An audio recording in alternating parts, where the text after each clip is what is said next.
मी काय सांगतो, मला एक काका भेटले होते आणि ते काका प्रोग्राम मधूनच उठून चालले होते. मी त्यांना विचारलं, का हो काका, का चालले तुम्ही? तर ते म्हणले, मी असे लई प्रोग्राम बघितले, लई वेळा आलो मी हॉलमध्ये आणि लई प्रोग्राम बघितले. बरं, मी म्हटलं मग आता तुम्ही येताना कसं आले? ते म्हणले, ती काय गेटपाशी माझी मोटरसायकल लावलेली. मी म्हटलं, काका मी एकदाच आलो, बिझनेस समजून घेतला आणि आज मी 16 लाखाच्या व्याजमध्ये आलो. येणं महत्वाचं नाही, हा बिझनेस समजून घेणं महत्वाचं. बऱ्याच लोकांना इथं वाटत असेल, आता काही लोकांना वाटत असेल मला जमल का नाही, वाटतंय का मला जमल का नाही? सगळ्यात पहिला प्रश्न. रात्री मला एका मुलाबरोबर मी बिझनेस बद्दल चर्चा करत होतो आणि तो मला मुलगा असाच बोलला, सर पण मग ते कसं काय, मग लोक प्रोडक्ट किती? मी म्हटलं, तू मरायच्या आधी कशाला खड्डे सांगतो? तो पण असंच हसणार. नंतर म्हणला, सर बरोबर आहे तुमचं, सांगा मला समजून कसं करू, काय करू. बरोबर आहे. मग बऱ्याच वेळा काय होतं माहितीये, आपण जे संकट आहे येऊ शकतात त्यांचा विचार करतो, अदरवाईज जे येणार नाही ते आपल्या डोक्यात असतात, आपण क्रिएट करतो. बरोबर. आणि मग आपण त्या प्रॉब्लेमला घेऊन पकडून बसतोय, मला जमेल का नाही. मला सांगा, किती घातक प्रश्न आहे हा. स्वतःवर डाऊट घेणं चांगलं आहे का? मग मी तुम्हाला 2 मिनिटात सांगेल की हा व्यवसाय ऍक्च्युली प्रोडक्ट विकण्याचा आहे का? बरोबर. हे लोक जोडण्याचा आहे का? मित्रांनो, हा बिझनेस जर समजून घेतला ना तर हा बिझनेस आहे आपलं स्वतःचं कल्याण करणे, लोकांचं कल्याण करणे, स्वतःची हेल्थ चांगली ठेवणे, समाजामध्ये लोकांना हेल्थ सुधारत आपलं आयुष्य सुधारणे आणि सगळ्यांना हॅपीनेस वाटण्याचा हा व्यवसाय मित्र.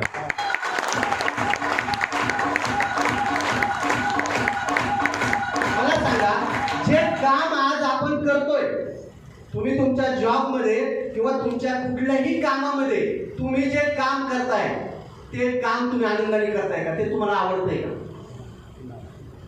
बर, हे काम करावं लागेल याचं कधी टेन्शन घेतलं का? नाही घेतलं. जॉब लागण्यासाठी उलटे इंटरव्ह्यू दिले. बरोबर. इंटरव्ह्यू देताना इंटरव्ह्यू घेणाऱ्यांनी प्रश्न विचारले का आपण विचारले? आणि तिथं मात्र आपण कसे बसतो? इंटरव्ह्यूला माणूस कसा बसतो? आणि ते एक प्रश्न विचारतात, मग सॅलरी किती पाहिजे? इंटरव्ह्यू देणाऱ्याला किती असते? जास्त सांगू का कमी? कमी सांगितली थोडाच होईल, जास्त सांगितली तर हे म्हणते सांगतो आम्ही तुम्हाला कळवतो, ही एक भीती असते. मग माणूस आजकाल लोकांनी एक शॉर्टकट काढलाय, काय म्हणतात माहिती का? असे इंग्लिश बोलणारे लोक ना हुशार असतात, म्हणजे असं बोलतात का, ते काय म्हणतात माहिती का? असं it's okay as per company rule. म्हणजे तुम्हाला काय द्यायचं ते म्हणलंही गेलं. Right or wrong? खरं आहे ना? मग मला सांगा, इथं जर ही संधी आली तर ही संधी समजून घेणं गरजेचं आहे, ना की याच्यावर क्वेश्चन करणं गरजेचं आहे. हा व्यवसाय काय मी तुम्हाला सांगेल बघा. आज जर तुम्ही एखादा ट्रॅडिशनल बिझनेस करत असताल किंवा नोकरी करत असताल, नोकरीमध्ये कामावर गेले तर पैसे मिळतात, कामावर नाही गेले तर पैसे मिळत नाहीयेत. एक कपड्याचं दुकान टाकलं, एक मेडिकल टाकलं किंवा कुठलाही तुमचा व्यवसाय आहे, तुम्ही 10 वर्ष 15 वर्ष व्यवसाय केला, त्याच्यानंतर जर तुम्ही 4 दिवस गावाला गेले तर बिझनेस होतो का? 4 दिवसाचं इन्कम गेलं. 10-12 वर्ष आपण मेहनत केली, 12-12 तास केले, तरी सुद्धा 4 दिवस बंद राहिल्यावर काय होते? इन्कम बंद. हा व्यवसाय असा आहे मित्रांनो, पहिले 2 वर्ष 3 वर्ष 4 वर्ष मेहनत करा, आयुष्यामध्ये टाइम फ्रीडम पण मिळेल आणि मनी फ्रीडम पण मिळेल, फॅमिलीला तुम्हाला सगळ्यांना वेळ द्यायला मिळेल. असा हा एक व्यवसाय. मग मला सांगा, असा व्यवसाय करायला आवडेल की नाही आवडेल? बरोबर आहे. हे काम स्मार्ट वर्कचं आहे. जाता जाता एक स्टोरी सांगेल. 2 मित्र असतात. 2 मित्र असतात, एकाचं नाव असतं पाब्लो, एक असतो ब्रुनो.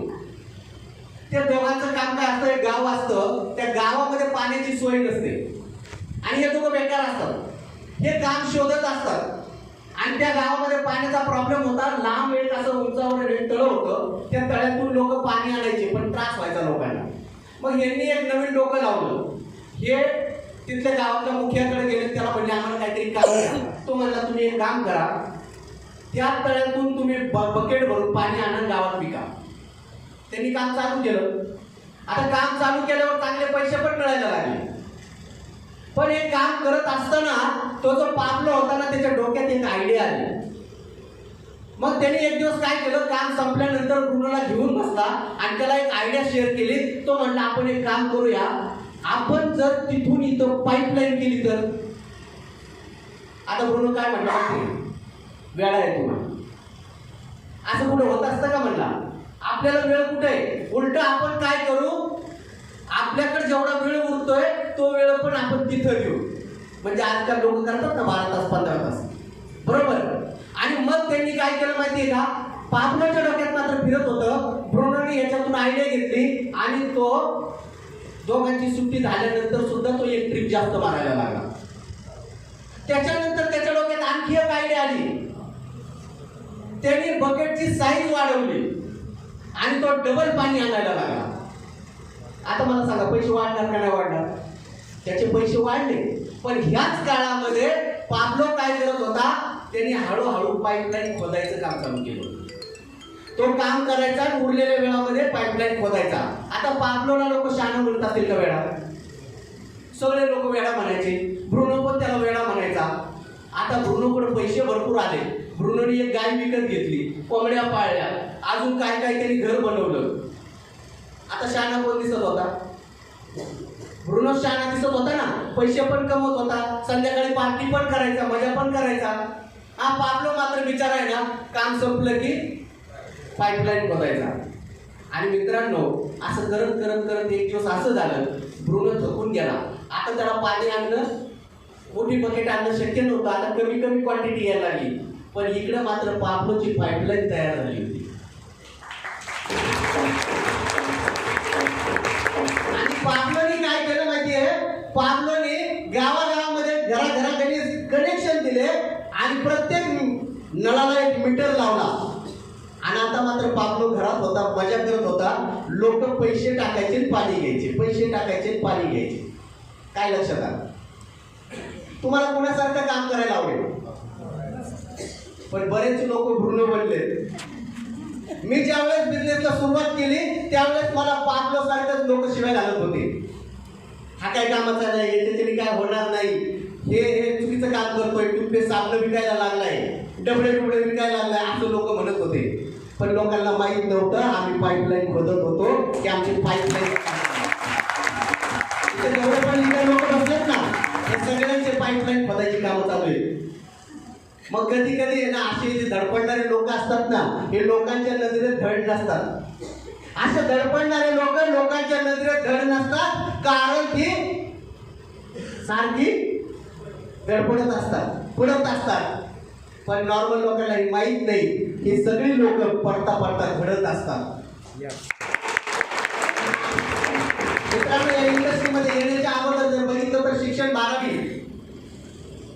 12वी पास आउट झालो, कॉलेजमधून दाखला काढायला 100 रुपये सुद्धा नव्हते माझ्याकडे. अशा कंडिशनमध्ये मला गाव सोडायला लागलो, पुण्यात आलो, 3 वर्ष हमाली केली. नंतर हॉटेल इंडस्ट्रीमध्ये गेलो, वेटरचं काम केलं 2 वर्ष. त्याच्यानंतर हळूहळू करत 17 वर्ष हॉटेल इंडस्ट्रीला जॉब केला, मॅनेजर झालो.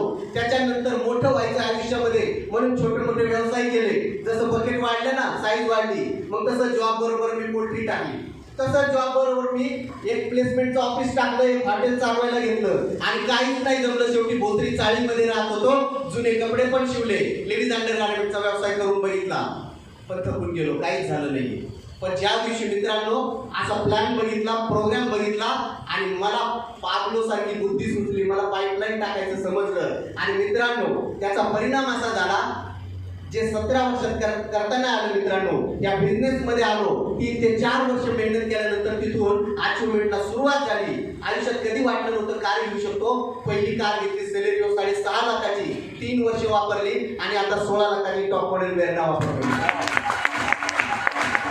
4 फॉरेन ट्रिप झाल्या, स्वतःचं घर झालं. सांगण्याचा उद्देश हाच आहे फक्त की आज बिझनेस छोटा दिसेल, काही दिसेल, पण याला बिझनेस म्हणून जर तुम्ही घेतला, हे लोक जोडायचा, टूथपेस्ट विकायचा, हा व्यवसाय नाहीये, बरोबर. तर याला सिरियसली जर समजून घेतलं तर आयुष्यामध्ये तुमचे पण खूप चांगल्या पद्धतीने स्वप्न पूर्ण होऊ शकतात. तर तुम्हाला सगळ्यांना स्वप्न पूर्ण करण्यासाठी माझ्याकडून wish all the best. Thank you so much.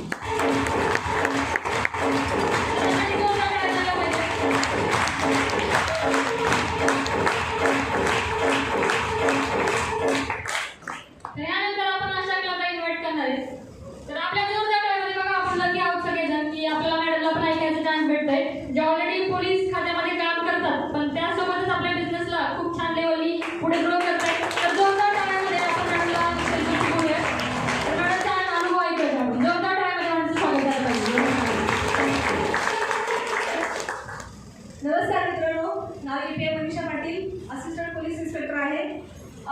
Police खात्यामध्ये ऑलमोस्ट 24 वर्ष नोकरी केलेली आहे आणि या 24 वर्षाच्या कालावधीमध्ये एक गोष्ट मिळाली होती ती म्हणजे हेल्थ.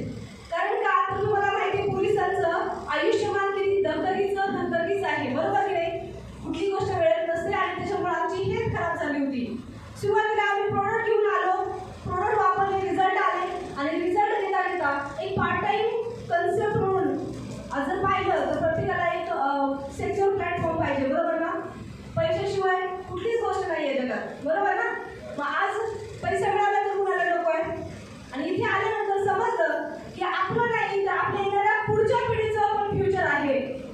तर विचार केला की इथून पुढे नोकऱ्या लागणार नाही. आताच पोलीस भरती चालू होती. आज जर बघितलं तर पोलीस भरती 500,000 असते, पण तिथं का नाही मित्रांनो, लाखो करोडो लोक तिथं अप्लाय करून बसलेले असतात आणि ज्याचं नशीब असतं त्याला ते मिळतं, ज्याचं नशीब नसतं तो पुन्हा निराश होऊन माघारी घरी जातो. मग माघारी जाण्यापेक्षा आणि निराश होण्यापेक्षा मला असं वाटलं की अशा लोकांसाठी हा प्लॅटफॉर्म 100% सिक्युअर आहे. आज जर पाहिलं तर बिझनेस हे वाघिणीचे दूध आहे. नोकरी फक्त नोकर बनवतो मित्रांनो. आणि हे मला ह्या प्लॅटफॉर्मवर डायरेक्टवर आल्यानंतर समजलं आणि मी आता या प्लॅटफॉर्मला ॲज अ करिअर म्हणून घेतलेला आहे. पार्ट टाइम मध्ये हा कन्सेप्ट मी रन करते. सुरुवातीला आलो तो प्रोडक्टसाठी, पण आज नाही म्हटलं तरी बघता 35 लाख इन्कम या इंडस्ट्रीच्या माध्यमातून पगारापेक्षा जास्त म्हणजे 1,81,000 एका महिन्याचा चेक पण घेतलेला आहे.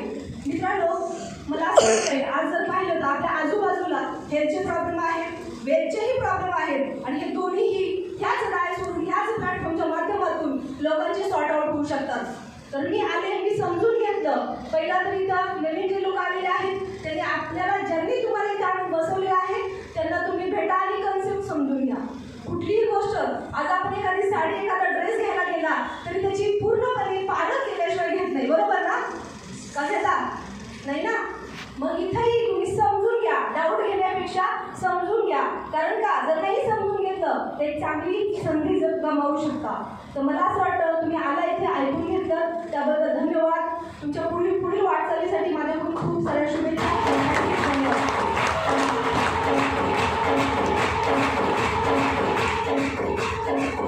बघा तुम्ही खूप लोकांना इथे ऐकत असाल, जे लोक बघितलं तर ऑलरेडी मोठ्या प्रोफेशनमध्ये आहे, बरोबर आहे. हाऊस वाईफ लेडीज पण ऐकल्या असतील. तर बघा मित्रांनो हेच लोक आहेत त्यांनी या बिझनेसला समजून घेतलं, मोठ्या लेवलला अचिव्हमेंट केल्या, बरोबर. तर यानंतर अशाच आपण एक जबरदस्त क्लबला इन्व्हाइट करतोय ज्यांचं इन्कम या बिझनेसच्या माध्यमातून 50 लाखापासून बघितलं तर 75 लाखापर्यंत झालेलं असतं. अशा ऑल मिलियन क्लबला आज आपण ऐकणार आहोत. तर तुमच्या जोरदार टाळ्यामध्ये ज्यांचं इन्कम 50 लाखापासून 75 लाखापर्यंत झालेलं असतं अशा ऑल मिलियन क्लबला तुमच्या जोरदार टाळ्यामध्ये सेलिब्रिटी इन्व्हाइट करते. तर मित्रांनो तुमच्या जोरदार टाळ्या झाल्या पाहिजे कारण आपण जबरदस्त पर्सनॅलिटीज नाद ऐकणार आहोत सेलिब्रिटी.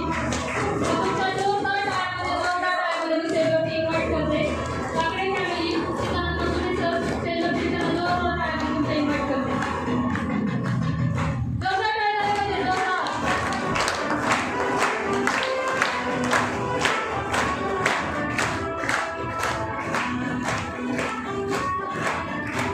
तुमच्या ह्या जोरदार एक्साइटमेंटमध्ये जोरदार टाळ्यामध्ये मी मॅडमकडे माईक हँड ओव्हर करते. तुमच्या जोरदार टाळ्यामध्ये. नमस्कार. प्रत्येक जण टाळ्या वाजवत आहे.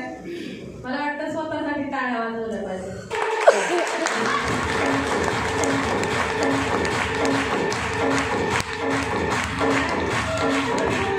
मॅडम म्हणतात टाळ्या वाजवा, पण का वाजवायच्या? कारण टाळ्या वाजवल्याने काय होतं? टाळ्या वाजवल्याने खाज येतो. मग खाज आल्याने काय होतं? पैसा येतो. पण पैसा काय करतो? पैसा कशासाठी कमवायचा आहे?